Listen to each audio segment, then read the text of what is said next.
আজ চৈত্র মাসের সংক্রান্তি সকালবেলায় মিশো থেকে অর্ডার করা এই ছবিটি আমার হাতে আসলো।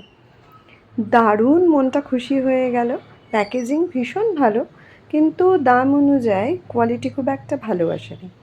কিন্তু যেহেতু ঈশ্বরের ছবি, সেহেতু আর রিটার্ন দেওয়ার কোনো প্রশ্নই ওঠে না। তো আজকের দিনটাই ছবিটা পেয়ে কিন্তু আমার মনটা খুব ভালো হয়ে গেছে। শাহবাবু তো বাজার করে ফেলে দিয়ে চলে গেলেন, এবার এগুলো গুছিয়ে রাখার পালা। তো দুধ, চা পাতা, চিনি, ডাল। আর হ্যাঁ, কাদের কাদের এরকম নিয়ম আছে গো, যে চৈত্র সংক্রান্তির দিন আম ডাল, আম টক আর গিমা শাকের বড়া বা গিমা শাক ভাজা খেতে হয়। আমাদের বাড়িতে কিন্তু এই নিয়মটা আছে। আজকে আম ডাল, আম টক করব, একটু ভাজাভুজি করব। কিন্তু যেহেতু আমি গিমা শাকটা ঠিক পছন্দ করি না, আমার বাড়িরও কেউ পছন্দ করে না, সেহেতু কিন্তু আমি উচ্ছে বা করলা দিয়ে কিন্তু কাজটা চালিয়ে দিই। তোমাদেরও কি এরকম নিয়ম আছে? কার কার আছে কমেন্ট করতে কিন্তু ভুলো না। তো দুপুরে কি রান্না করলাম তোমাদের সাথে শেয়ার করতে চলে এলাম।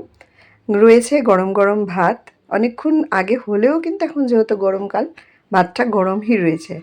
আম ডাল, আর রয়েছে 3 রকম ভাজা করেছি। উচ্ছে ভাজা, আলু ভাজা আর ঢেঁড়স ভাজা। আর করেছি পটল আলু দিয়ে তরকারি আর আম ডাল। এই হচ্ছে আমার দুপুরের মেনু। তোমরা কি কি রান্না করলে?